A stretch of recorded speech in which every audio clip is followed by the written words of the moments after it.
Hello, Matthews Gatos here. In this video, we're going to look at how to switch between mixed and entire radicals, forwards and backwards. Let's get started. In this example here, I want to simplify negative root 98. So first thing I want to mention is if you start with a negative value, you're going to also end with a negative. Changing between entire and mixed does not change the sign. Okay, so to simplify root 98, first thing that we're going to want to do is write the radicand 98 as the product of the largest perfect square factor multiplied by the leftovers, the other factor. So I go into my calculator where I've generated my perfect squares. I know that the factors of 98 will not be any bigger than 98. So I'm looking at these factors here and I want to find the biggest one that goes into 98. So my eyes go right here to 49 because I know 49 is a factor of 98.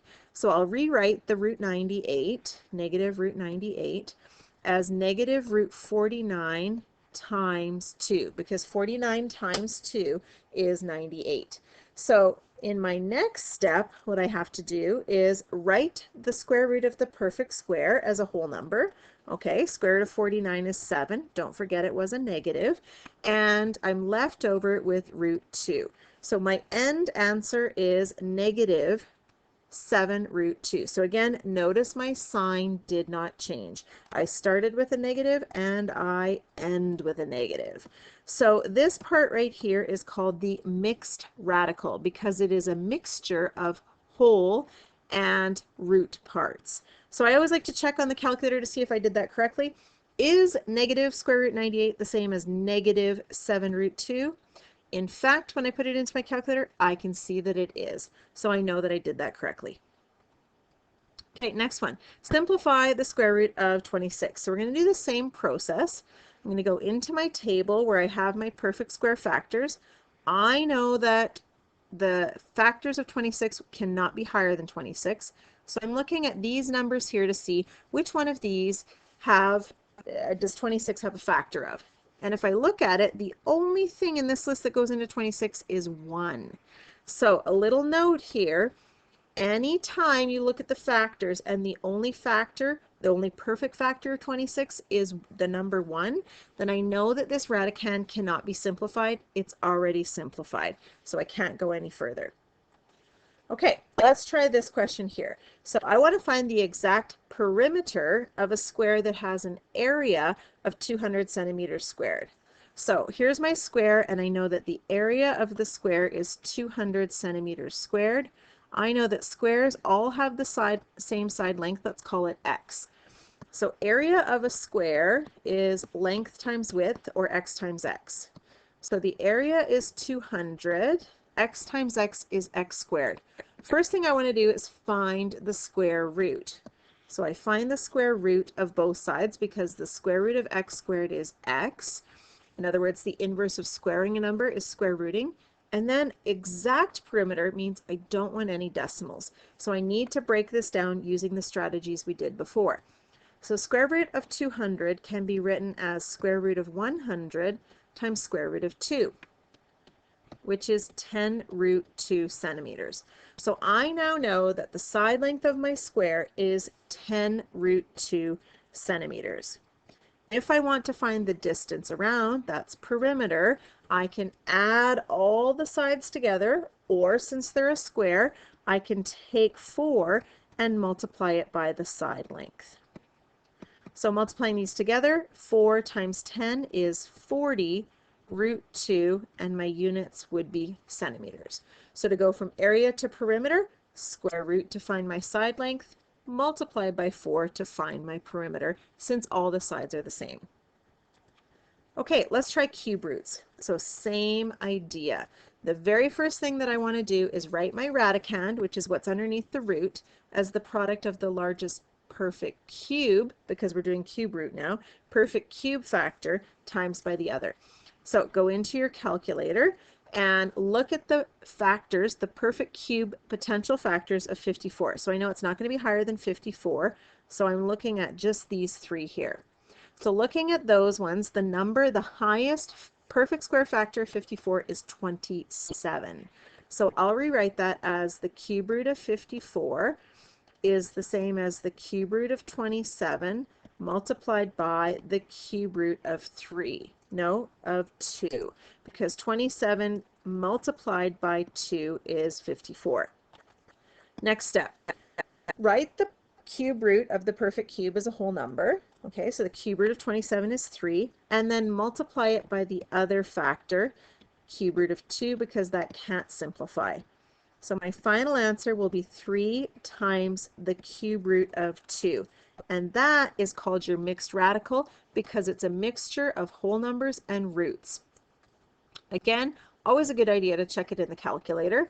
So cube root of 54 simplifies to be 3 times the cube root of 2. Let's check on the calculator. Putting each one in, I can see they have the same numeric value, so I know I did that correctly.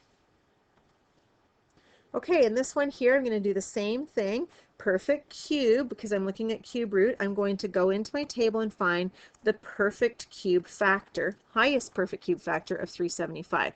So again, I can't go above my number, so I'll draw a line there, and I'm looking for one of these numbers here.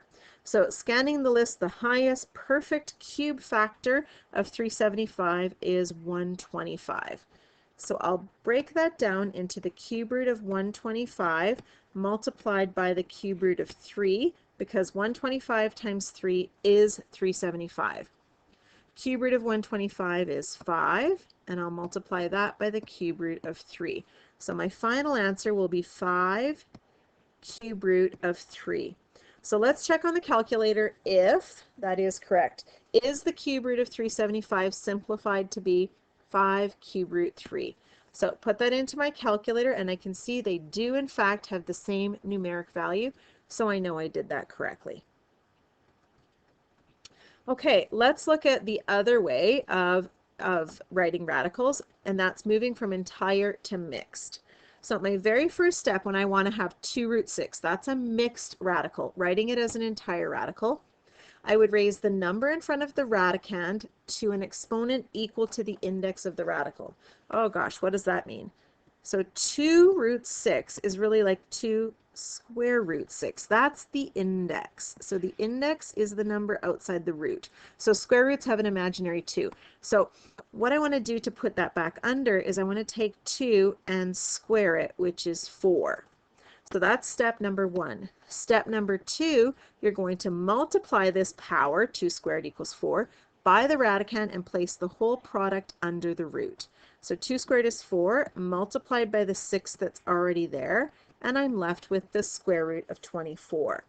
This is called an entire radical because it's entirely under the root. So let's check. Is 2 root 6 the same as square root 24? Put it into my calculator and I can see yes, it is. So I know I did that correctly. Let's try another one here. So negative 3 times the 4th root of 2, write that as an entire radical. So remember what we said before, if I start negative with a negative root, I have to end with a negative value as well. So changing it between entire and mixed does not change the sign. So I have negative 3 times the 4th root of 2. So I take the number in front without the sign, and to put it underneath, I'm going to raise it to the exponent of 4. So I'm going to have negative the 4th root of, well, 3 exponent 4, 3 multiplied by itself 4 times is 81. So I'm going to put 81 underneath, multiply it by the 2 that's already there, and I will end with negative the 4th root of 162. So start negative, end negative. Did I do that correctly? To check, negative 3 times the 4th root of 2, is that the same as negative the 4th root of 162? I just plug that into my calculator. I can see they have the same numeric value, so I know I did that correctly. Okay, let's try this one. Write 13 as an entire radical. Well, there's a couple ways I can do this. 13 is a whole number. It doesn't have a root attached to it. But I do know that 13 times 1 stays 13. I haven't changed it. Well, I know that 1 is a perfect square. So I know that's the same as 13 root 1. We just really wouldn't write it that way. But for our purposes, to put it underneath as an entire radical, I could square that, which is 169. So I would have the square root of 1 times 169, which is just 169. So that would be an entire radical. Now that's one way of doing it. Let me show you another. Again, 13 times 1 is not changed. It's still 13, but 1 is also a perfect cube. In fact, it's a perfect cube, a perfect fourth root, a perfect fifth root, etc. We could do this to any root value. So another way of doing this is taking 13 and cubing it. So that's 13 times 13 times 13, which is 2,197. So this is the cube root of 1 times 2,197, which is the cube root of 2,197. So all of those, or those two examples, are 13 as an entire radical, and we could continue on to different roots. Okay, and my last question here, I want to write these roots in order from smallest to biggest without our calculator. So comparing entire and mixed numbers, entire radicals and mixed radicals, is like comparing apples and oranges. They're totally different, and you can't necessarily see, just looking at them, which one is the biggest or the smallest. So what I want to do is write all of these as entire radicals so that I can fairly compare them. So let's do that. So to write 10 root 2 as an entire radical, I take 10 and square it, which is 100. So then I have 2 times by 100, which is root 200. Now I can already see root 200 and root 202. This root 200 is the smallest one, so I know I'm on the right track to compare. 14 is the same as 14 root 1, and I'm using roots because all the other numbers are roots. Okay, so then to put it underneath, I would just do 14 times 14, or 14 squared, which is 196. So this is the root of 1 times 196, or square root 196. Okay, in my next one, I have 8 root 3. So to put the 8 underneath, I'm going to square it, which is 64. So I'll have the square root of 3 times 64, which is the square root of 192. And root 202 is already an entire radical. So now I can see my smallest number right here, and then I increase to my largest number. So to put those in order from smallest to largest, go back to the way that they started, the original form.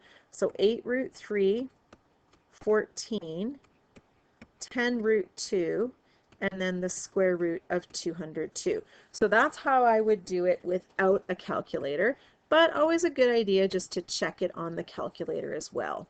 So let's see, 8 root 3, yes, that's the smallest, then 14, then 10 root 2, then the square root of 202. So I know I did that correctly, but without a calculator, great way to do that is to switch everything to an entire radical. So I hope that this video helped. If it did, give it a thumbs up so I can help more mathies like you, and I look forward to seeing you for the next one.